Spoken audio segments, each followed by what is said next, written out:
Dan pemirsa, untuk mengetahui kondisi terkini terkait dengan penutupan KTT ASEAN ke-42 di Labuan Bajo NTT, kita akan bergabung dengan jurnalis B Universe. Sudah ada Puja Lestari dan juru kamera M. Rizky langsung dari Labuan Bajo NTT. Ya, Puja, tentunya selain 3 hal penting yang disampaikan oleh Presiden Jokowi pada penutupan KTT ASEAN hari ini, apakah ada poin lain ataupun hal lain yang memang disorot dalam pertemuan ini? Dan juga pemirsa, selain kesepakatan di bidang politik, keamanan, dan juga sosial budaya tadi, Presiden Joko Widodo juga menyebut bahwa dalam rangkaian pertemuan KTT ASEAN yang ke-42 juga ada kesepakatan kerjasama ekonomi di kawasan. Kesepakatan ekonomi ini yaitu yang pertama, negara-negara anggota ASEAN sepakat untuk membangun ekosistem kendaraan listrik. Ekosistem kendaraan listrik ini artinya negara-negara di ASEAN akan membangun suatu standarisasi produk untuk kendaraan listrik dari produksi baterai, distribusi, hingga stasiun pengisian daya.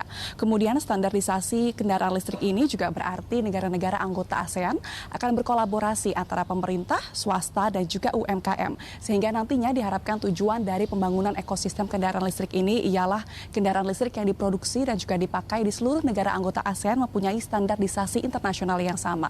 Kemudian kesepakatan ekonomi yang kedua yang juga diambil dalam KTT ASEAN ke-42 ini adalah negara anggota ASEAN sepakat untuk mempercepat konektivitas pembayaran regional dengan memanfaatkan teknologi. Ini artinya negara-negara anggota ASEAN sedang berupaya untuk mencapai metode pembayaran lintas negara. Dan saat ini beberapa hal sudah dilakukan, yaitu diantaranya ialah membangun infrastruktur, mempercepat adopsi pembayaran digital.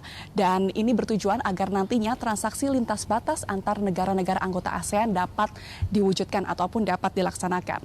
Dan tidak hanya itu, negara-negara anggota ASEAN juga sepakat untuk menggunakan mata uang lokal untuk pembayaran lintas negara. Namun, hal ini ataupun salah satu kesepakatan ini masih dieksplor ataupun didalami lebih lanjut oleh negara-negara anggota ASEAN dengan mengembangkan ASEAN Local Currency Framework ataupun kerjasama mata uang lokal ASEAN. Dan itu merupakan kesepakatan di bidang ekonomi yang diambil dalam KTT ASEAN ke-42. Dan tentunya ada hal lain yang juga menjadi menarik perhatian di KTT ASEAN ke-42 ini ialah terkait dengan sikap-sikap negara anggota ASEAN terhadap konflik yang terjadi di Myanmar. Pertanyaan yang dilontarkan oleh para negara-negara anggota ASEAN dan tentunya masyarakat ASEAN ialah absennya Myanmar dalam KTT ASEAN ke-42 ini dan sikap Myanmar yang tidak responsif. Bahkan dalam salah satu pertemuan, yaitu pertemuan APSC yang diketuai ataupun diwakil ketuai oleh Menko Polhukam Mahfud MD menyebut bahwa negara-negara anggota ASEAN ini juga menyayangkan absennya Myanmar dalam rangkaian KTT ASEAN ke-42. Dan dalam diskusi antar negara-negara anggota ASEAN sepakat bahwa situasi yang terjadi di Myanmar saat ini lebih sulit untuk diselesaikan secara damai karena saat ini kekuasaan junta militer di Myanmar sudah ataupun tinggal mencapai 40 hingga 45%. Sementara kekuasaan lainnya ini berada di tangan suku-suku ataupun kelompok primordial. Sehingga hal tersebut akan lebih menyulitkan lagi dan ASEAN menyebut bahwa ASEAN siap untuk membantu Myanmar dalam mengatasi konflik ini.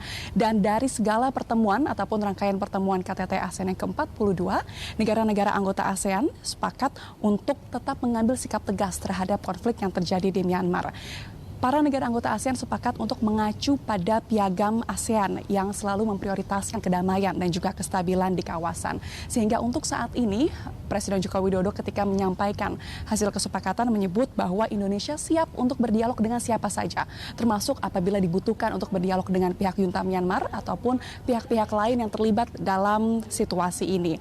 Dan tadi juga Menteri Luar Negeri Retno Marsudi mengungkapkan meskipun saat ini belum ada kemajuan yang signifikan terkait dengan implementasi 5 poin konsensus untuk menyelesaikan konflik di Myanmar, namun hal ini tidak berarti ASEAN menyerah terhadap penyelesaian konflik di Myanmar. Ini berarti ASEAN akan tetap tegas dan juga tetap berpegang teguh pada 5 poin konsensus.